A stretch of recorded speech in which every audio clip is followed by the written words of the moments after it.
Hey everybody, welcome to HomeRecordingMadeEasy.com, and here on my YouTube channel in this video, this is going to be part one of, say, a three-part series of videos on how to fix a problematic vocal track in your mix. Now this segment of video that you're going to watch right after this little intro comes directly from my live mixing series live streams that I do on YouTube, and I've been doing them once a week now for several months. If you don't know what the live mixing series is, you can look at the graphics that are coming up on your screen. You can go out to HomeRecordingMadeEasy.com, check out the live mixing series. They're very, very, very cool. I think you'll really enjoy them. Anyway, this week we were working on a lead vocal and fixing some problematic areas, and I was showing you some different techniques on how you can take a vocal that really wasn't recorded very well, or maybe has the wrong kind of microphone choice when it was recorded, and try to get it to sit in the mix as best as possible. So we're going to do that in this video. Again, this is only one part. Stay on the lookout for parts 2 and 3. You'll see these next 3 videos. We'll talk all about this, so I hope you enjoy it. Before we get to that, if you like what you see in this video, please hit that subscribe button. Also go out to HomeRecordingMadeEasy.com and get your 5 free mixing training courses worth about $120. I'm giving you 5 free courses just for going to HomeRecordingMadeEasy.com. And again, if you want to learn the craft of mixing in a very non-technical way, make sure you check out MixingMadeEasy.net. And also, again, go to Home Recording Made Easy, check out the live mixing series. So now here is part 1 of the live mixing series where we talk about fixing a bad or poorly recorded vocal. Enjoy. One of the things that I don't talk about every single session, but I want to talk about it in this one because this vocal is a great example of it, where, you know, it's the trap you don't want to fall into. And sometimes when we get working, we get moving, we just start putting plugins on, we just start turning knobs, and we're looking at the cool looking needles, and we're, you know. And remember, I always tell you, even if I don't say it every time we're doing it, that whenever we're going to EQ, compress, or do anything with a plugin, there has to be a purpose, right? There has to be a vision.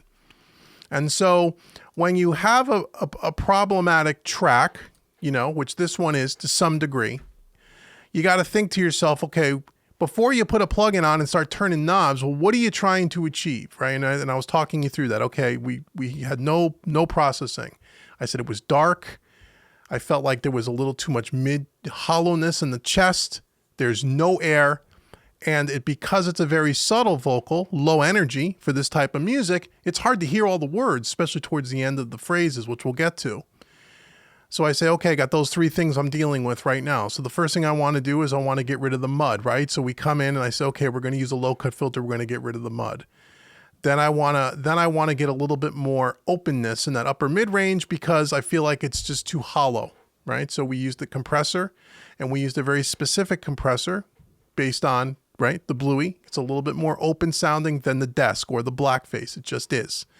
And so we're going to use that. And they said, but now we still got a mid-range problem. So we come over to the mid-range and we're cutting out a ton at 800 hertz. And that cleaned up things a lot, but now we still need to get a little more air. So it's very systematic, and that's important, especially with lead vocals.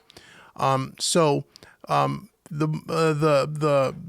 learning of the moral of this particular point is, whenever you're going to start twiddling knobs, know why you're doing it and have a very specific purpose, especially when you use these kinds of plugins, these analog style plugin emulations, right? Because if you don't use these with purpose and really understand how they work, you can make your mix sound a hell of a lot worse than if you just left it alone. You know what I mean? So I hope that makes sense, everybody. Again, for a lot of you people here, you may already know that, and there may be some new folks here that have never been here or seen me demonstrate any of this stuff, so I wanted to say that for your benefit. Okay, so here we go. So we're getting there. We're a lot better than where we were 10 minutes ago. I never ask how your day went by. I wouldn't know how to make it right. Where all that came with time. I'm leaving, but I'll be back someday. I'll take this blue stepping over my face. I'm just trying to pick up the pace to grab those tears from your face, darling. Okay, so we're getting there. So now now I'm thinking, okay, I still feel like it needs to be a little bit more open, but I need something smooth. I don't want anything to add any more sibilance to this track than we're already adding by using this much of a boost in the high end, right? So that's the first thing.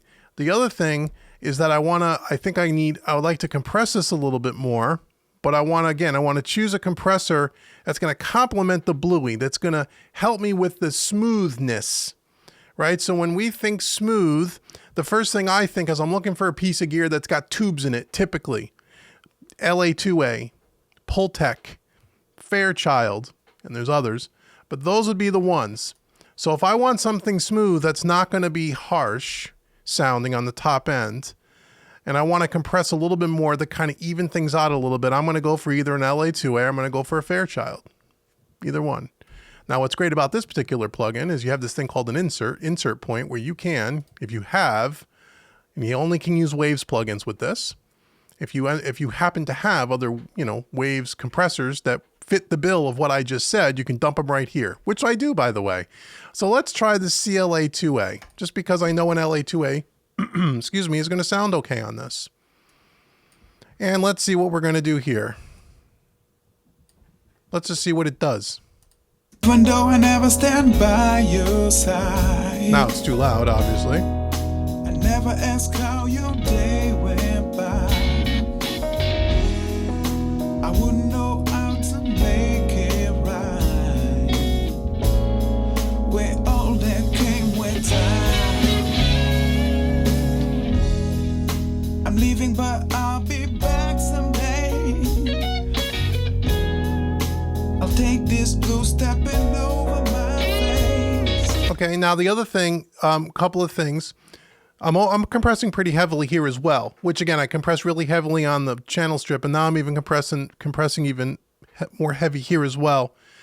Because this vocal is very controlled, it doesn't have a lot of dynamics or a lot of energy in it, as we've been saying. So I'm not afraid to over compress it and stick it right in front of you, because in this style of music, that vocal ought to sit right here, right? In front of the band, right here. It's an intimate type of a song. The name of the song is Can't Let You Go. If you guys paid attention to the lyrics, it's an intimate song. It needs to sit here. So compression is going to help us.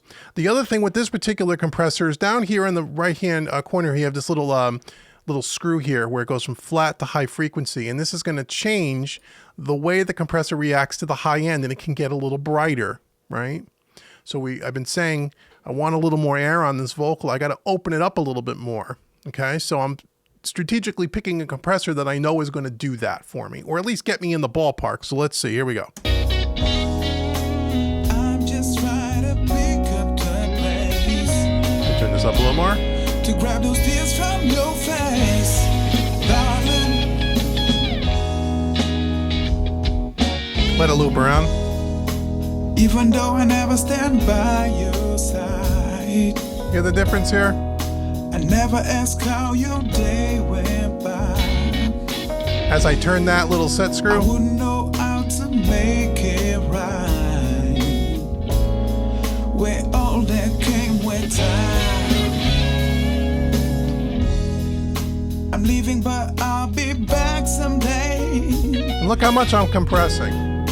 I'll take this blue stepping over my face. I'm just trying to pick up the pace. How the hell do you bypass this? Oh, okay, here we go. So if I bypass it, To grab those tears from your face, darling. let it loop around again. Even though I never stand by your side, We're getting better. I never ask how your day went by. Okay, so now that CLA2A sitting in this insert point here. And by the way, you can shuffle these insert points around. You can put this before the EQ before the dynamics. You can put the preamp at the end. You can do whatever you want, just so you know. So we're going from the preamp to a compressor to an EQ to another compressor, okay? I wouldn't know how to make it right.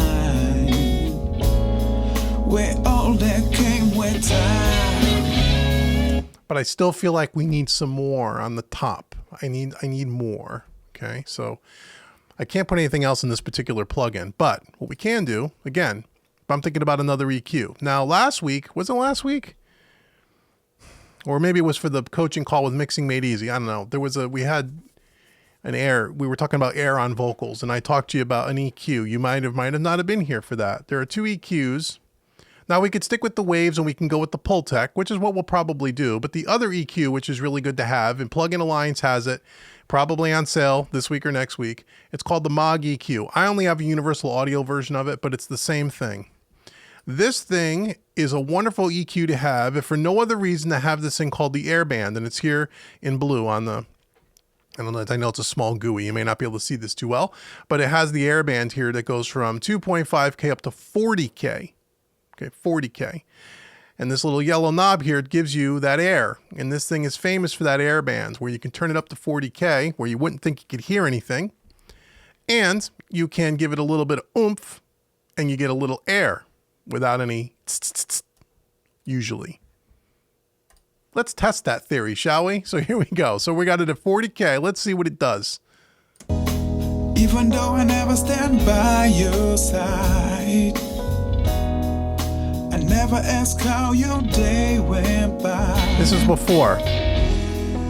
I wouldn't know how to make it right. Here it comes. Where all that came with time. I'm leaving, but I'll be back someday. I'll take this blue stepping over my face. Okay. Yep. I'm just trying to pick up the pace. Sometimes 40K is too much. You got to go. Now we're at 20K. Because some of this will have to do with the microphone that was used. The way this vocal was recorded, although the guy's a great singer, to me, it's the wrong mic choice. The mic isn't right for this vocal. To my ears. Doesn't mean that I'm right. I'm just saying these problems are inherent of the microphone choice. So we're going to be, we're going to be a little limited to what we can actually get done with this, but we're going to keep working with it. To grab those tears from your face, darling. Yeah, it's going to be too harsh. Even though I never stand by your side. Hear the difference? Here's before. I never ask how your day went by. Here's after. I wouldn't know how to make it right. Very subtle, but it starts to open that thing up just a little bit more. Now, the reason why I don't jack this thing up, and I'll do that and show you what the difference is, because then it gets harsh. You got to do these things in very small increments, and sometimes you have to stack plugins and hit things in a very subtle way, and the combination of those things will start to get you where you want to go, if you're lucky. So I'm going to now turn this up way past where I think it ought to be. Where all that came with time. I'm leaving, but I'll be back someday. Right? It actually, with this much at 40K, it actually starts to bring some of that throatiness back that I don't like. So I'm going to bring it back down to about 4 dB. I'll take this blue stepping over my face. I'm just trying to pick up the pace. That's before. To grab those tears from your face, darling. Okay, so we're getting a little closer. It's still not where I want it to be, so we're now going to try a Pultec on top of this, or maybe in place of, I don't know.